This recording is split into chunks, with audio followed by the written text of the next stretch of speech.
चलिए बच्चों, आज हम लोग कक्षा 7वीं विषय विज्ञान के अंतर्गत हम लोग अध्याय 8 ऊष्मा का संचरण पढ़ने वाले हैं। ठीक है बच्चों, ऊष्मा का संचरण मतलब ऊष्मा किन किन रूपों में जो है संचरण करती है, तो उसके बारे में हम लोग देखते हैं। ठीक है, हमने देखा है कि लोहे की छड़ के एक सिरे को गर्म करने पर दूसरा सिरा गर्म हो जाता है। तो किस माध्यम से होता है?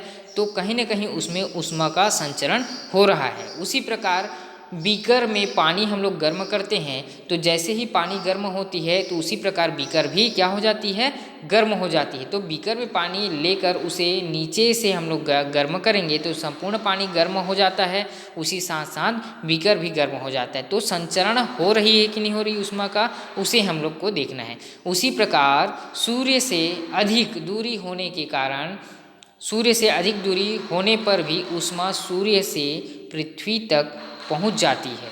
तो ऊष्मा के एक स्थान से दूसरे स्थान तक पहुंचने की जो प्रक्रिया होती है बेटा, उसे ऊष्मा का संचरण कहा जाता है। तो ऊष्मा का संचरण क्या है?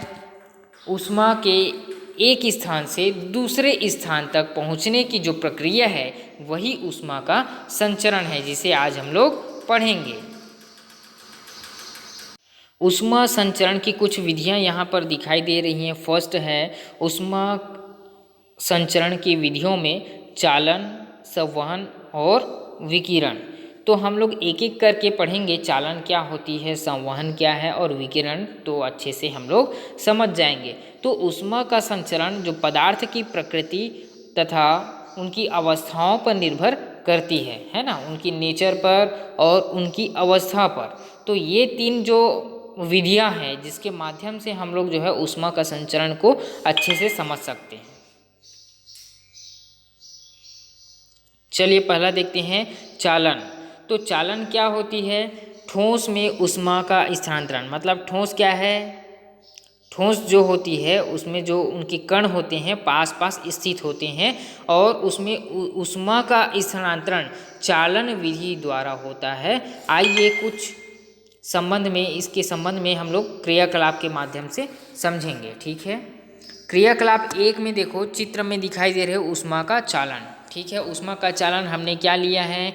गर्म जल और धातु का चम्मच लिए हुए। ठीक है, तो आवश्यक सामग्री के रूप में एक बीकर लिए हुए हैं। बीकर में क्या रखे हैं? गर्म पानी रखे हैं, धातु का चम्मच, और इस बीकर में अत्यधिक गर्म जल लेकर उसमें धातु के चम्मच के एक सिरे को क्या किए हैं? डुबा कर रखे हैं, दूसरे सिरे को अपने हाथ से पकड़े हैं।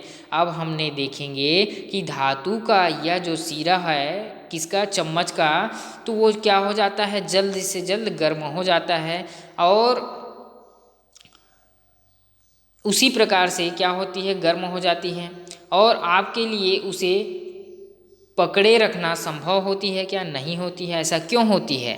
तो ये सभी आप सभी ने जो है इसका प्रैक्टिकल रूप से आपने घर में भी प्रयोग किया है। जैसे कि आप लोग जो है खाना बनाते हैं, तो खाना बनाते समय जो है जिस बर्तन में भी बनाएंगे तो उसमें हम लोग क्या करते हैं? चम्मच के दौरान उसे हाथ लगाते, तो चम्मच जो है उस बर्तन से गर्म होती जाती है और हमें ज़्यादा गर्म होने पर उस चम्मच को नहीं पकड़ पाते। तो उसी प्रकार हमें देखना है कि यह क्यों होता है।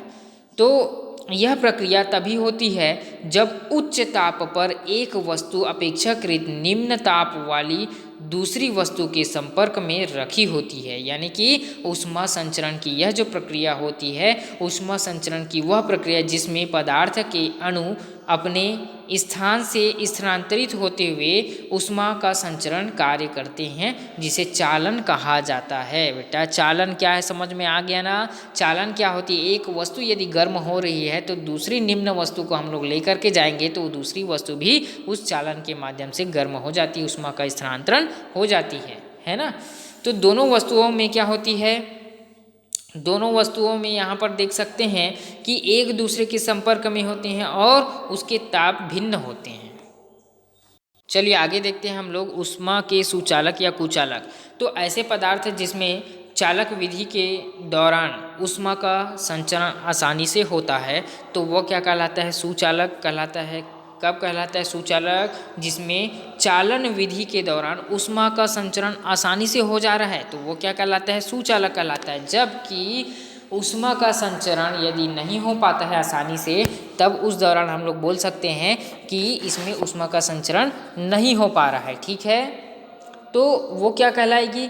सभी धातुएं जो होती है ऊष्मा का सुचालक होती है, जबकि कुछ पदार्थ ऐसी होती हैं जैसे कि लकड़ी हो गया, ऊन हो गया, थर्मोकोल हो गया, कांच, प्लास्टिक, कागज इत्यादि क्या होती है? ऊष्मा का कुचालक। उसमें क्या होती है? ऊष्मा का चालन नहीं होती है। यही कारण है कि जलती हुई लकड़ी का दूसरा सिरा सामान्य ताप पर होता है और द्रव का तथा गैस सामान्यतः ऊष्मा की कुचालक होती है। केवल पारा ही एक ऐसा द्रव है जो ऊष्मा का सुचालक होता है। याद रखना है आप सभी को, पारा क्या होती है? ऊष्मा का सुचालक होती है। तो कुछ क्रियाकलाप के माध्यम से हम लोग देख सकते हैं। यहाँ पर क्रियाकलाप 2 दिखाई दे रही है सभी को। इसमें चित्र में देखो, सबसे ऊपर जो भाग है वहाँ पर जो है क्या लिया गया है? मोम लिया गया है। क्या? लोहे की 15 सेंटीमीटर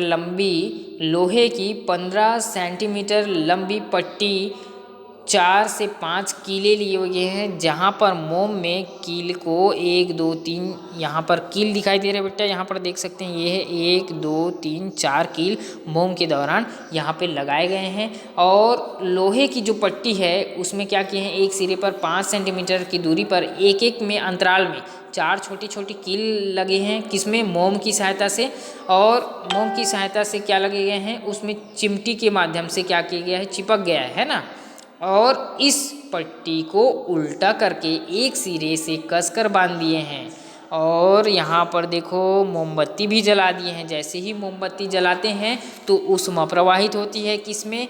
उस लोहे की पट्टी में। और लोहे की पट्टी में ऊष्मा प्रवाहित हो रही है तो क्या होती है? उस मोम के माध्यम से जो लटकी हुई जो कील है वो क्या होती है? जैसे धीरे धीरे गर्म होगी। ऊष्मा का चालन कहाँ से हो रही है? देखो, स्टार्टिंग से जहाँ जला रहे हैं वहाँ की जो कील है वो पहले निकल जा रही। क्यों? क्योंकि ऊष्मा प्रवाहित होती है। जहाँ चालन सबसे ज़्यादा होगी वहाँ ऊष्मा का चालन होती है, कील नीचे गिरती जाती है। तो उसी को हमको समझना है ऐसा क्यों होता है। क्या पीनों के गिरने का कोई कारण या विशेष क्रम है? यदि पट्टी को हम लोग क्या करें 60 डिग्री यानी कि 60 डिग्री के कोण पर रख कर के कीलों के गिरने का क्रम को हम लोग प्रभाव पड़ेगा, तो इसी प्रकार तांबे की जो पन्नी है ना, तांबे की जो पत्ती होती है तो उसके माध्यम से देख सकते हैं अपेक्षाकृत जल्दी गिर जाती है। तो इस प्रकार ऊष्मा का चालन हो रहा है और पिघल करके नीचे गिर रही है। पदार्थ की ऊष्मा की चालकता हमें इस चित्र के माध्यम से स्पष्ट हो रही है।